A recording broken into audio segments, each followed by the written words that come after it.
You are watching On Demand. Please do not try to vote or enter any competition or other interactivity in this programme, as it may not count and you may still be charged.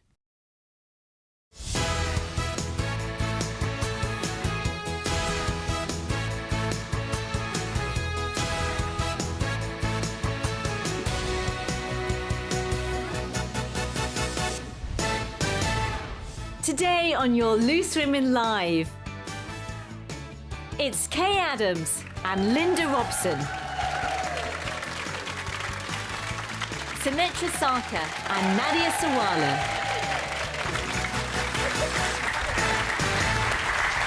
Oh, Linda and I were too busy gossiping behind the set. You're coming from Playroom. I know it did. Skipping in. Hello and welcome to Loose Women, coming to you live this Friday afternoon. Coming up, she's left Love Island behind and has swapped the villa for her very own chat show.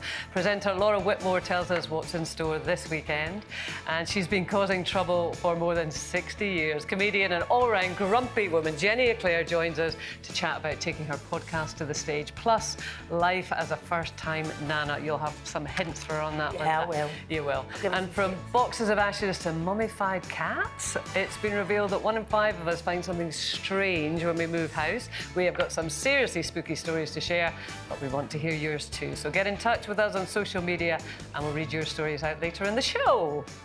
Now, it has been reported that Prince Harry apparently delayed RSVPing to his dad, the King's coronation, until he found out where he would have to sit. Concerned especially with who'd be sitting in front and behind at Westminster Abbey. So, when you come to a big event, weddings or whatever, how important is this seating plan, Nadia? It's everything, isn't it? It's every. See, now I'm much more sober. I Not a lot more.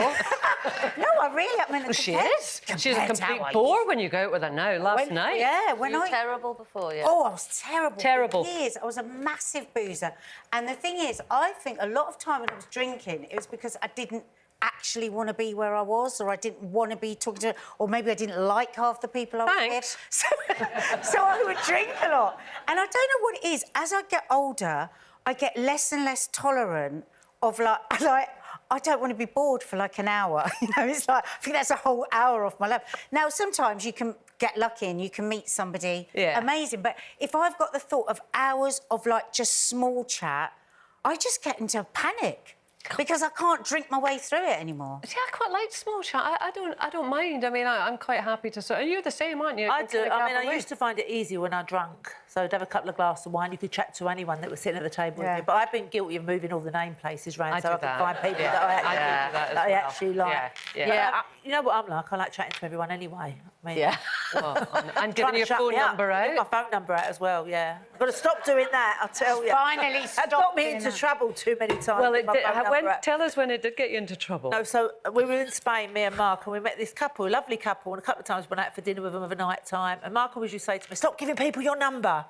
Anyway, at the end of when we was leaving, we were going home and that, so she went, oh, give me your number. So I thought, well, I can't give you my number. We just spent 2 weeks with you. So I gave him my number. Anyway, a couple of weeks later, they rang and said, why don't you come to our house? We're having a dinner one night. And it was in Brands Hatch. So Mark's going, oh, do we have to go all the way over there? He's a bit miserable. He don't like meeting people. He likes to stick with his own friends. Anyway, so we go over there, sitting down. We had a nice dinner. And then at the end of the dinner, there was these 3 other couples as well. They all got their keys out and they put them in the middle of the table. I didn't have a clue what was going on.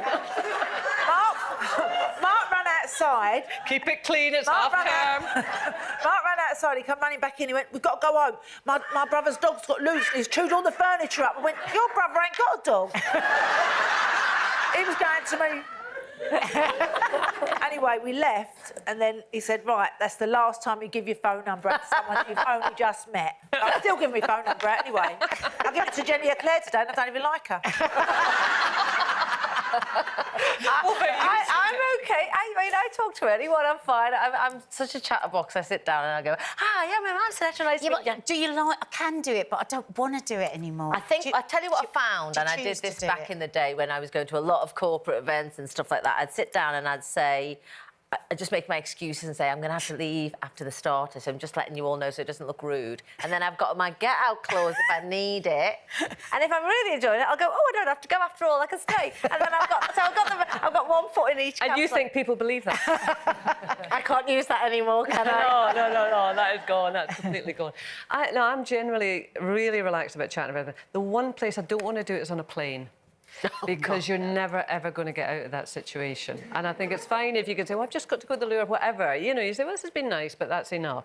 But if you're stuck on a plane... But, I mean, I bet Especially you would. long haul. Long haul, yeah. You're a chatter, right, when Linda? that's I when am a don't want chatter. I don't stop talking, do I? But by the time we've got like 10 minutes into the flight, I know the name of the person sitting next to where they live, if they've got children, what job they do, what their husband does. to get the number. They're not getting my phone number no more. No. See, I got bitten so badly by this when I was quite young. I think I was about 16 and it was my first big flight, 16, 17, off, and I was off to America. And, you know, I was drinking a lot at 17. It was the beginning of it all. And so there was this chap next to me and we had a drink. Then he bought me a drink, then I bought a drink. But then he just carried on drinking and I ended up with him on my shoulder, like literally slobbering and sleeping. And it went even darker than that, which I won't go into. Yeah. But We've got plenty of time. No, but it traumatised me. It was like, oh my God, like you say, you're so trapped. You Yeah. can have an amazing conversation. I mean, you know people who've actually found the loves of their life on them. I on a have plane, got haven't you? I've got two friends who are in long-term relationships Yeah. because of somebody that they met on Yeah. a plane. So, I mean, that's the thing. You don't want to block yourself off from There's a opportunities. reason eye masks used to be given when you got on a plane. Put it on. It looks in. There was a reason people gave you eye masks. It was so you could switch off. That's like a signal to the person next to you that Really? you don't want to talk. Yeah. Going anywhere without... You are just awful. Why? I'm nice. I'm actually the nice one. Everyone thinks she's the nice one. I'm the nice one. No, well, I remember once we'd been at this do, we were both so knackered and it was like now midnight and we had to work the next day and so we're leaving and Kay does this. You'll have seen her do it. So, like, somebody, like the 10th person stopped you and I'd be like, yeah, OK, yeah, brilliant. As like I'm going out, my car's out. Kay goes, all right. Oh, OK. Did ya? No. Really? And it's like... I'm standing over there. I do everything like this. And she's like, that body language is saying, I'm here to here stay." for as long as you want. Well, you don't want to be rude, do you? What about your friend who needs to get to her bed? Oh, I'm getting told you should start drinking again. No, I don't mean that. I don't mean that. I just mean that. No, a man called into a radio show recently and candidly admitted that he divorced his wife when he found out that she had secretly been voting for the opposite party, political party, than he did all the married life. So when it comes to politics in particular, with a partner or with friends, can you have different views, Sinatra?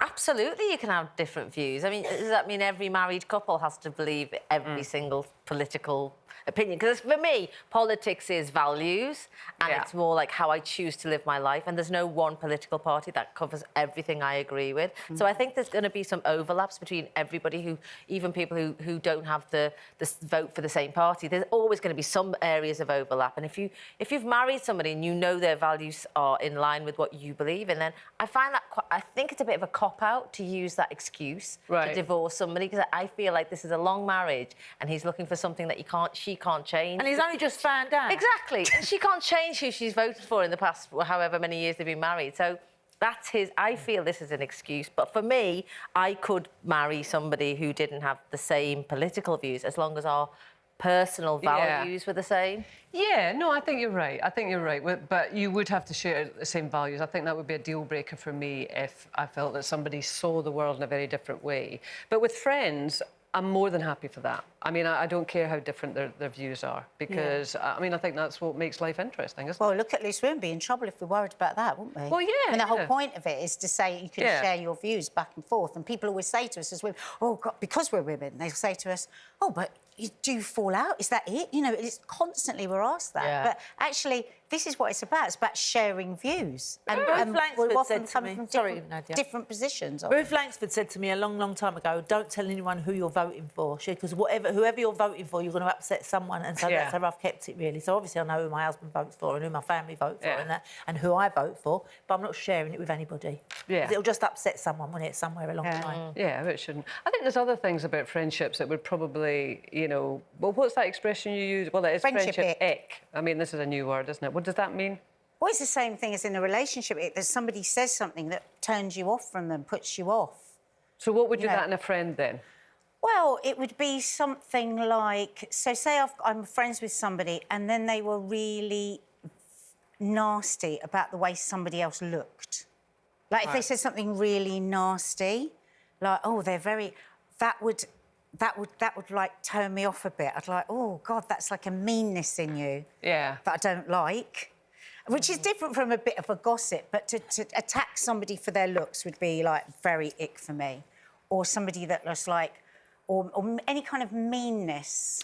You know, you never really know actually what all your friends are like when they're not with you, I suppose. So I remember recently I saw on Twitter somebody had put something on that I agreed with. It was like, I don't know, some big famous American person had said something and I agreed with what they said. And then I was looking at the comments below and I saw somebody I knew from years ago who I really like, who said the complete opposite of what I was thinking. And I remember having this, like, sort of, I was a bit discombobulated because I thought, oh, why are you thinking like that side of the fence rather than this side? And I do think because we don't actually question our friends on everything, we won't know who the friends are that we might have an ick with because we never got to that conversation with each other, you know? Like, I genuinely wouldn't be friends with people who were misogynist or racist and stuff like that. I wouldn't like to, but I don't know what they're doing behind closed doors. I remember a friend of mine, we were talking about something awful that had happened to this young girl, and she actually said, but I mean, you know, what was she wearing?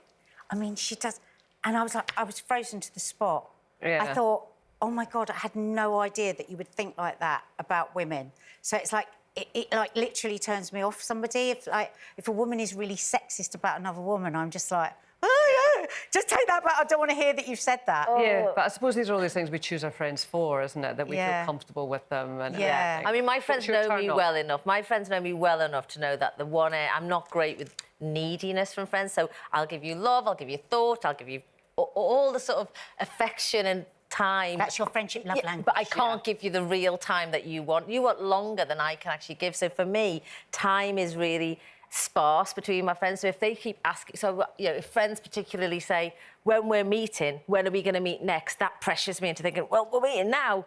Why are you asking me when we're going to meet next? And so I feel this panic of like, we've just met, we've arranged to meet, this is great, we're having a great time, and before we've left, they go, right, when are we going to do this again? And that makes me go a bit, it just worries me. Neediness. Yeah, it feels like it's a neediness that I can't give them what they want. We'll bear that in mind.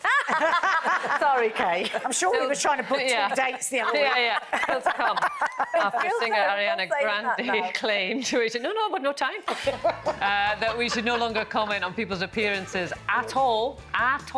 We asked, does this signal the end of the compliment? And Laura Whitmore tells us about family life with husband and loose man Ian Sterling and their 2-year-old toddler. Plus how she's set to shake up your weekend TV viewing. We'll see you very shortly.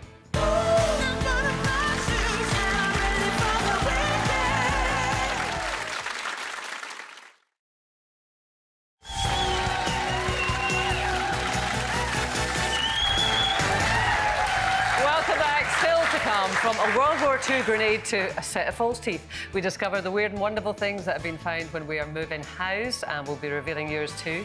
And comedian Jenny Eclair opens up about the challenges and joys of life in her 60s, from losing a mum to becoming a first-time nana.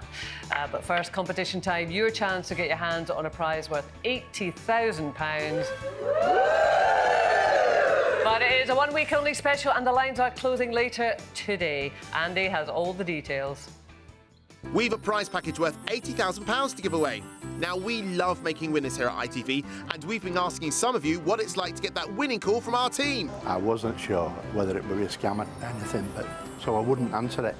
And then they actually sent me a text to answer the next call, which I did. But I still couldn't believe it until I actually saw it. A shock more than anything else. Couldn't believe the call. I thought there was a joke. Somebody was playing a joke. Imagine how amazing you'd feel hearing the news you'd won £60,000 and a £20,000 gift card to spend at Homebase. The card is valid for 3 years, so you've plenty of time to get that DIY done. But remember, the lines are closing today, so get your entry in quick. for your chance to win our prize package worth £80,000. Text cash to 65554. Text costs £2 plus one standard network rate message, or go to the website. Entries cost £2. You can call 09068 785554. Calls cost £2 plus your network access charge, or post your name and phone number to CD15, PO Box 7558, Derby, DE1 0NQ. Entrance must be 18 or over. Lines close at 4 p.m. on Friday the 14th of April. Good luck. Thanks, Andy. Now, our first guest has been keeping us entertained for the last 15 years. Now she's here to tell us about her very exciting new weekend show. Please welcome Laura Whitmore.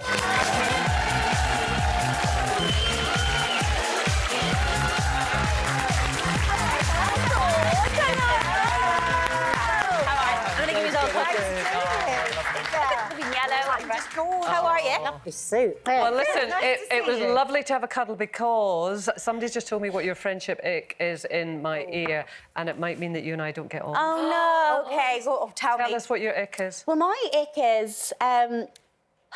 I love music, and I feel music can be quite divisive, and I have a lot of mates who I've known for years. We get on great, and I'm a festival person. I love going to the festivals, and I've been... Have you got William boots? I do, I do.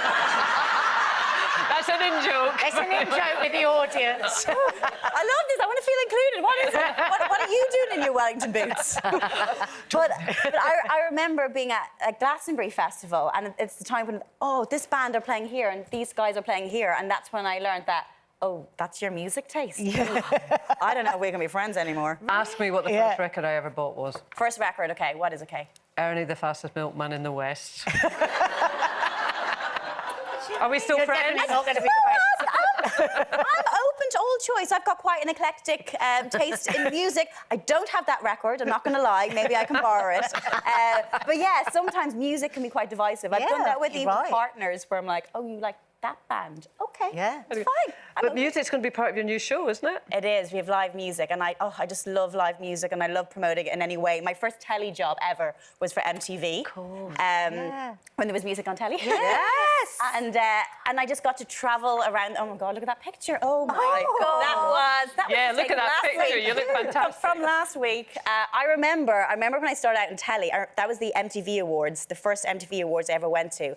Before a stylist or hair and makeup, I did that myself. I bought the corset in Camden Market, and I borrowed the skirt from my mate. So lovely. You look lovely. I felt so out of my depth, but I love now I've kind of come back round, and I'm able to have this platform and a place to have new music and also have chats with some great people. Well, name out and light is the Laura Whitmore Show. That must feel cool. Yeah, it's weird because I'm like I can do that because that's my name. So I'm the best person to do that. So I'm really excited, and I love the type of shows I love watching as well, and like what you guys do, just having a chat. That's what it is, isn't it? Yeah. Having a chat. Yeah. Absolutely. I'm thinking about, obviously, your husband, Ian Sterling, fellow Scot, of course. Yes, we I'm love the loving Scots.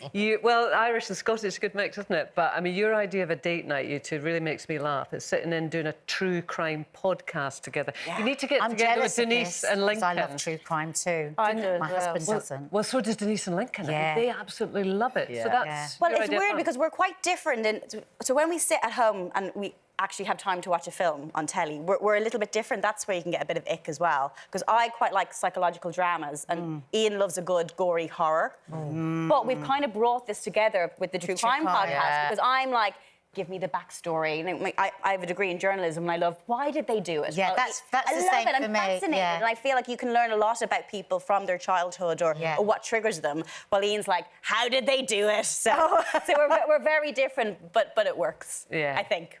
And the thing about true crime, sorry, I'm a true crime. No, yeah, I love it is as that well. We'll go off on a you tangent just have now. a total break from your life. You just immerse yourself in these extraordinary stories. And I mean, I've only like the last few years done this. But actually, I plug in and the rest of the family doesn't exist. And I always think, I wish I'd done this when the kids were smaller. Yeah. It would have been my way to escape. True Crime podcast could have saved so many the mothers staying up at night at 2 o'clock, 3 3 o'clock in the morning. I would love just to. love I love that. emails, and we got an email from a woman who listened to our podcast as she was giving birth. Oh. Yeah, so I don't know. I actually was listening to Fleetwood Mac when I was giving birth. Yeah. But, you know, whatever you're into. That is the ultimate distraction, isn't it? It really yeah. is. Well, talking about giving birth, baby's now 2. I do, yeah. I have a person that I have to keep alive. And so far, so good. Weird, isn't it? It's so weird and overwhelming, and it's a juggle, and I think everyone knows that. I mean, I still don't really know if I have it right, but we try. Have you got your mum around? My mom is doing that? amazing, Yeah, and mom is amazing, and I mean, she's flown all over the place. Baby comes everywhere, as does my mother sometimes too. Great. I do think my mother definitely prefers the baby than me. Yeah. It's a different kind of That's what love. happens when you have grandchildren. Yeah, The sometimes grandchildren come first. Well, sometimes definitely. I can't find her, like, either of them, and she's just gone off. Like, will she come back? I don't know, but yeah, I think. And that makes her more social. As Yeah. a baby, she'll be so much more used to being in, like, I think it does. I did the same. You know, I incorporated my little boy into my life so that he got to see my world. And then when he had to go to school, it changes a bit. And you but take for her now, everywhere with you, don't you? everywhere, So like she- her when own you did Love dressing Island, she room, was there with everywhere, you. everywhere with me, every step of the way, as much as I can. And it's still I still don't know what's the right way to go about it. Is this the right way that I'm doing it? I kind of didn't really have. We were this having in this brain. conversation I this don't morning. know what I'm doing. I'm making it up. I've no idea. But I mean, we were actually talking about the whole social media thing, because our kids are obviously older, and social media was not as kind of well established in our lives back in the day. Whereas you're coming into a world that everyone wants to know everything about you. I find that quite overwhelming because everyone has an opinion about your own life. When sometimes I'm trying to work out what's the right thing for me, and remember when I found out I was pregnant, I was really overwhelmed. We were in a lockdown. I was working on Celebrity Juice, which is not ideal for a pregnant woman. I was the only sober person on that show. And I tried to hide my pregnancy for as long as possible because I wanted to kind of get my head around it, because it's a big change. And as soon as it kind of came out, everyone had an opinion about what type of birth I was going to have, or how much weight had you put on, or are you going to lose the weight, and well, you're going to need time off, are you going to go back and do Love Island because you can't do that and have a baby. And I had all this, and these are questions I hadn't really answered myself. So it's hard. And then you There's get this demand for everyone to be an oversharer, and not everybody is. I know. But thankfully, Nadia's here to do that. Listen, Laura, Professional oversharer. listen, sadly, we're out of time. Congratulations on the news. You're starting this Sunday? It's starting this Sunday on ITV1, and it's, I love it. So thank you so much. I really like it. Okay. Laura Whitmore, everyone. Still to come, should we scrap traditional compliments like you look nice and replace them with I admire your passion and drive? International model Bella Hadid reckons that we should, so find out what we think very soon. And have you found something strange under the floorboard? Find out which one of us have found something very spooky when we moved house, right after this.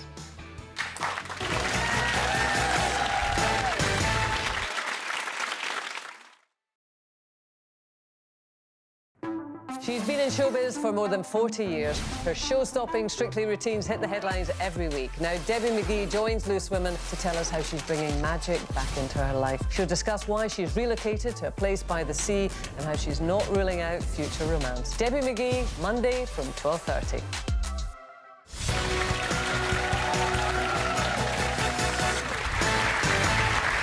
Welcome back to your Friday Loose Women Live. Keeping you company this lunchtime is Linda Robson, Sinetra Sarkar, Nadia Sawala and me, Kay Adams.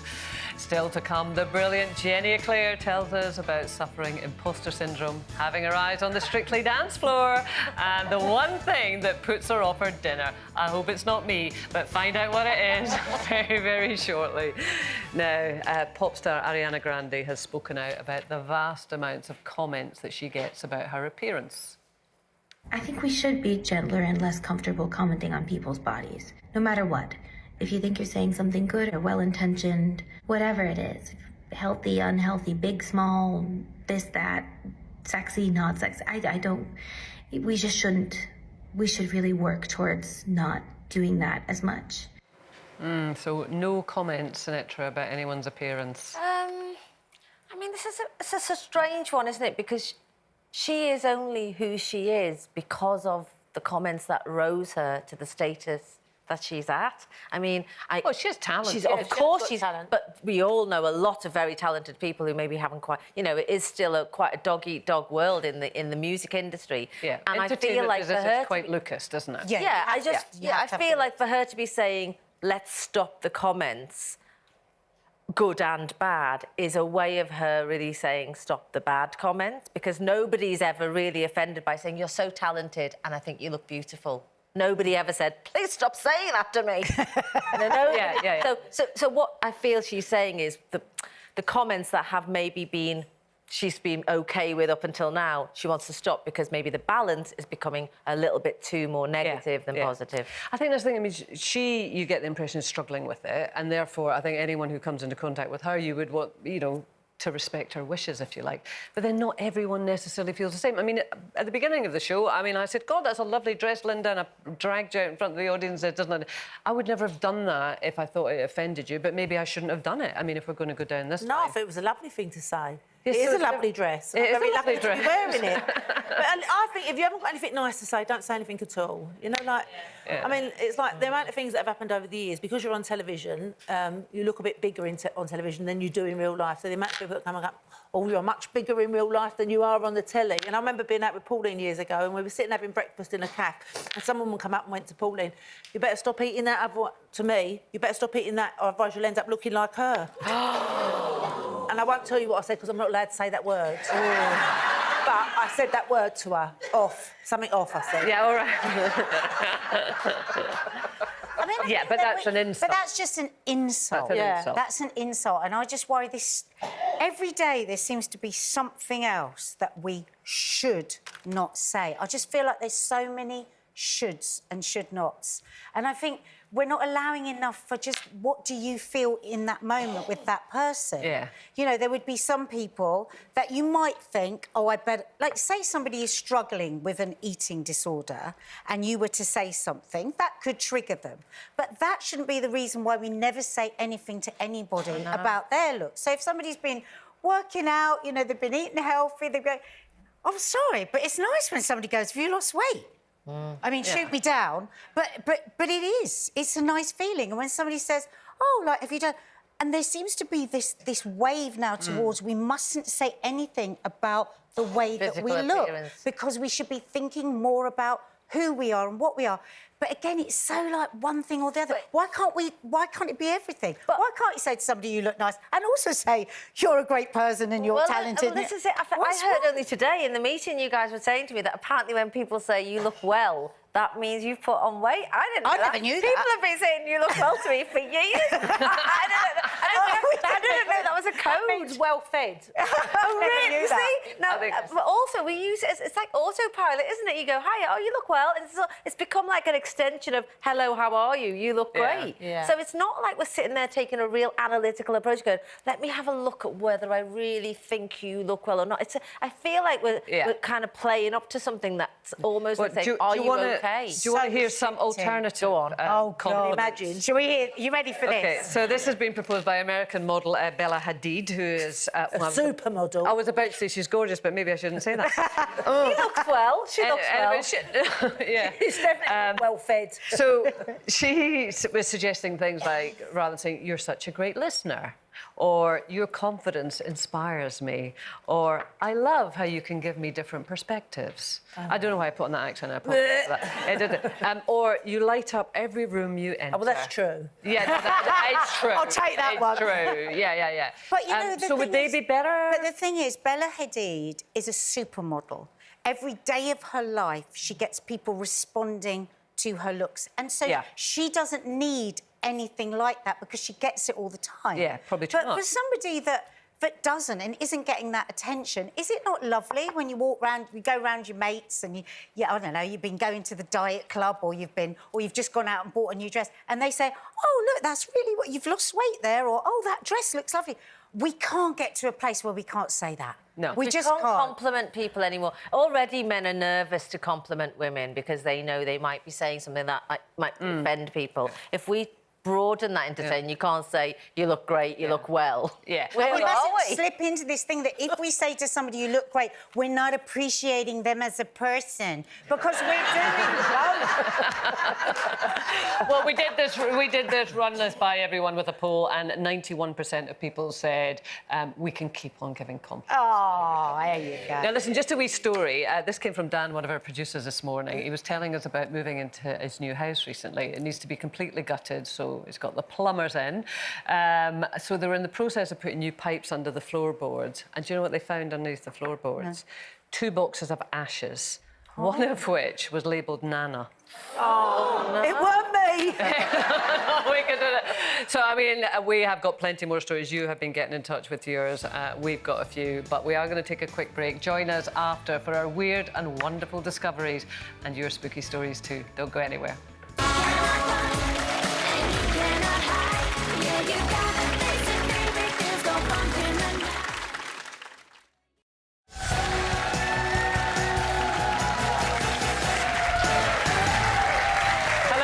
Still to come in the next few minutes, comedian and author extraordinaire Jenny Eclair tells us about becoming older and wider. Her words, not ours.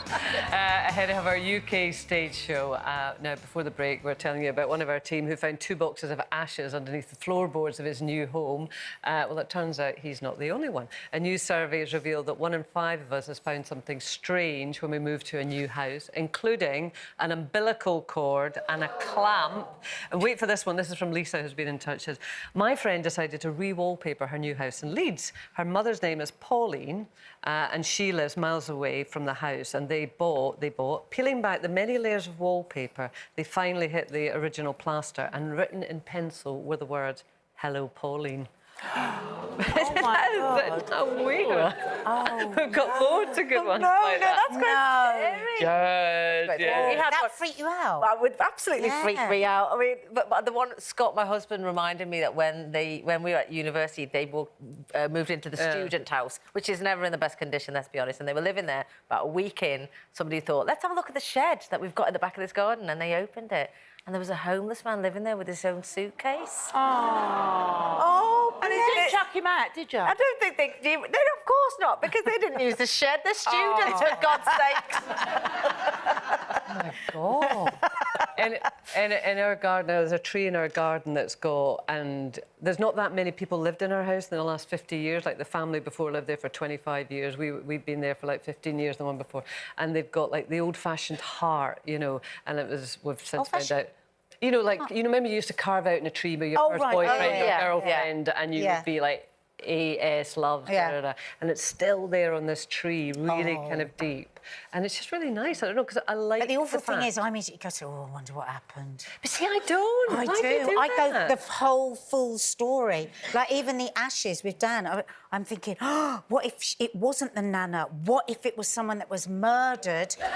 Because why would you put ashes under the floorboard? Well, if you were a criminal, why would you put the ashes under the floorboard with the name on them? No, but maybe it wasn't the Nana. Well, that's not... You think they stole somebody else's Nana's? No, I don't think there was any Nana. The thing is, houses have history, and that is the great thing about houses, that they have a history, don't you think? Yeah, because when I moved into a house in Islington, I found downstairs in the basement there was this little bit under the stairs, like a gallery thing, and I found some satanic and devil worship books. Oh. For like the blooming life out of me. So I got some sage. My sister said, get some sage. Everyone goes for the sage. And I went round the house with this sage, sprinkling it everywhere. But it give me the heebie-jeebies when I see it. So it bothered you, did it? It did bother me, yeah. See, I don't think that would it not bother you to find devil-worshipping books in that? No, because they've gone, haven't they? But it's like... I should have took the books with them. Yeah, well, maybe. But don't you think anything is sort of just left? And like where there's been suffering or sadness, I feel like it's sort of left in the Every walls. single house will have had suffering of sadness. I mean, that's life, isn't it? Listen, never move into the house that Lynn leaves, right? OK. Lynn says, do you know the plastic skeletons you can buy at Halloween? Yes, we do, thank you. We've put one under the decking on the patio. It's a bit dark, it's a bit dark. And I'll like to see the reaction of the new homeowners when they move in. Wow, I'm so like shocked but intrigued by this person at the same time. That's a dark joke, especially when you're never going to be there to see the payoff. But that's what I kind of like. That's really weird. They don't even need to have to see what happened. No, I mean, they just said they'd dine out in that forever. Karen found an album full of pictures of the previous owner's anatomy. I never want to see that one again. There you go. I bet you wish I'd found that. Do you want one quick last one? One quick last one. So this is Natalie. Our late dad is a collector of china, was convinced that a new piece set off spooky goings-on in the house. A strange blob appeared on the ceiling and couldn't be removed no matter how much scrubbing. When he got rid of the piece of china, it instantly stopped. What, like a blob, like a hanging blob? It's not got details, it's just a flipping message.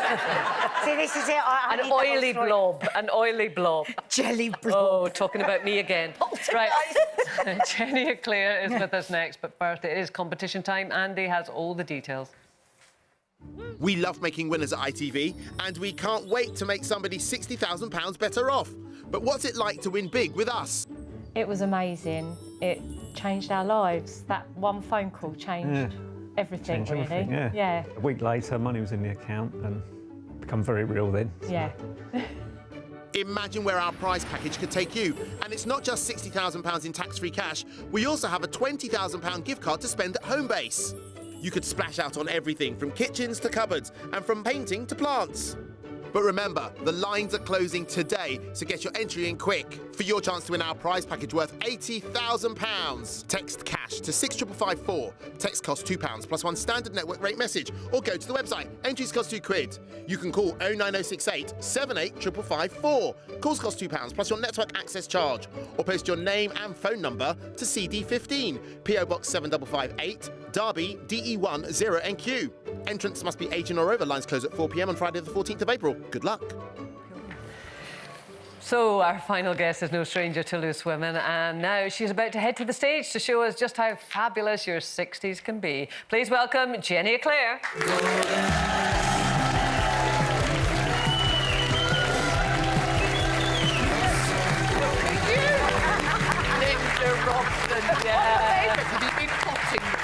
Oh, always. How lovely to see you all. Look at you in your nightie. You look...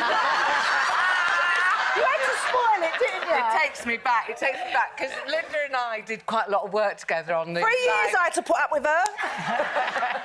She's one of the very few people that I will hug, that I will allow to touch me. Oh. And I love this one. We potted to... Look at you me don't holding touch. hands. Look, with two We can all hold hands together and then jump off a cliff. Now... we did the pottery. We did... Throw down. We bonded through pottery quite literally, didn't we? We were head in hand. It was hard work. Really hard. Christmas potting with Jenny Eclair and boys who were quite good at pottery. Yeah, no, we had a great time, but you said it was actually physically harder than doing Strictly. It did. I wouldn't know. They haven't asked me. Because you can't dance. Well, you can't dance.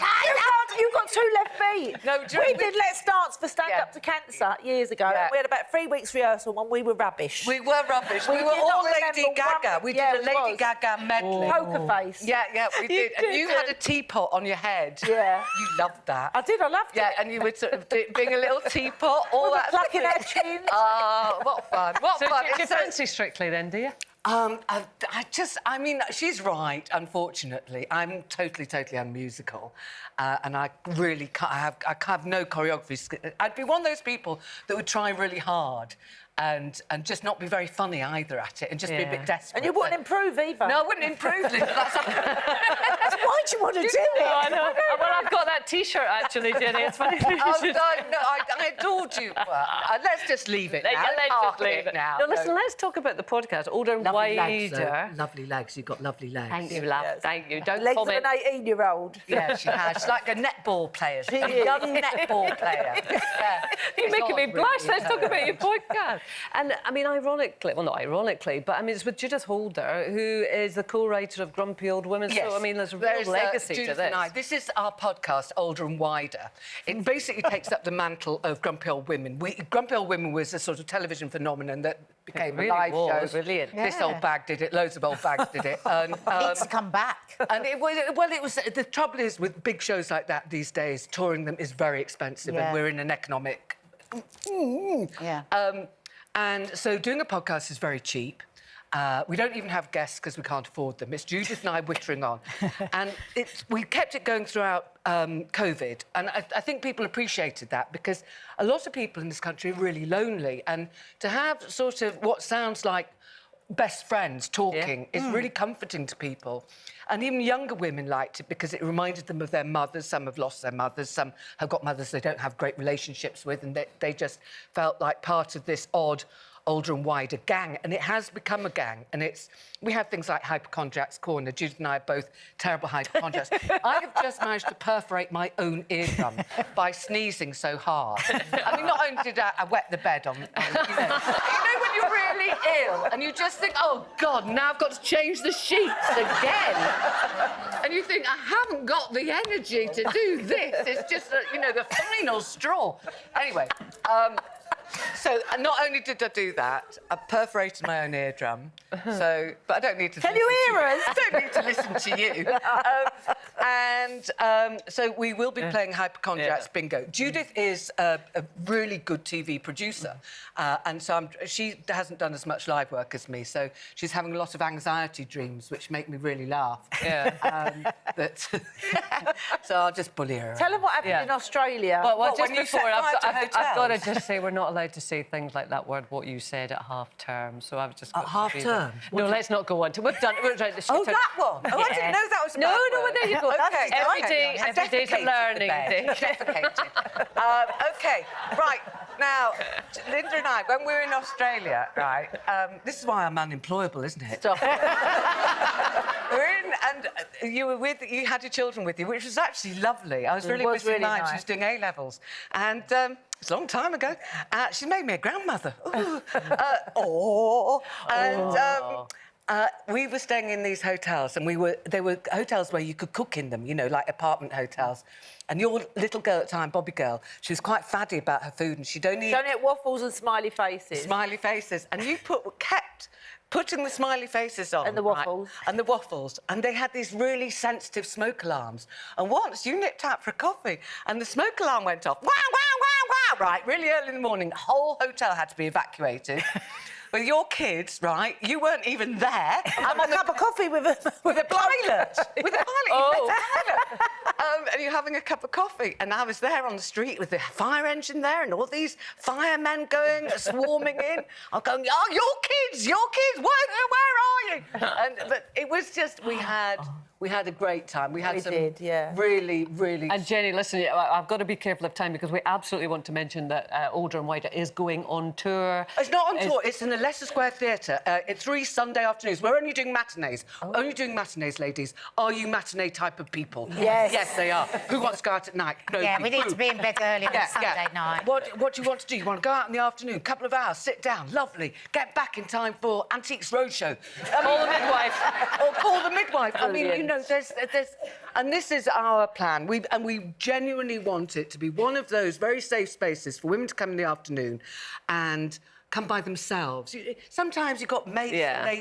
I can't do that Sunday, I can't do that Sunday, blah, blah, blah. You end up doing nothing. Company. Well, listen, if you fancy going, I'm afraid it's sold out on the 11th of June, but still tickets for the 2nd of July and the 16th of July. So go along and have a laugh. Have a laugh. Jenny, thank you so much, Jenny Eclair. Oh, great! Next week we are joined by a whole host of great guests. Debbie McGee, Dame Laura Kenny, Emmerdale stars Emma Atkins and Lauren Schropp, and Johnny Osmond. Until then, have a great weekend. We'll see you next week.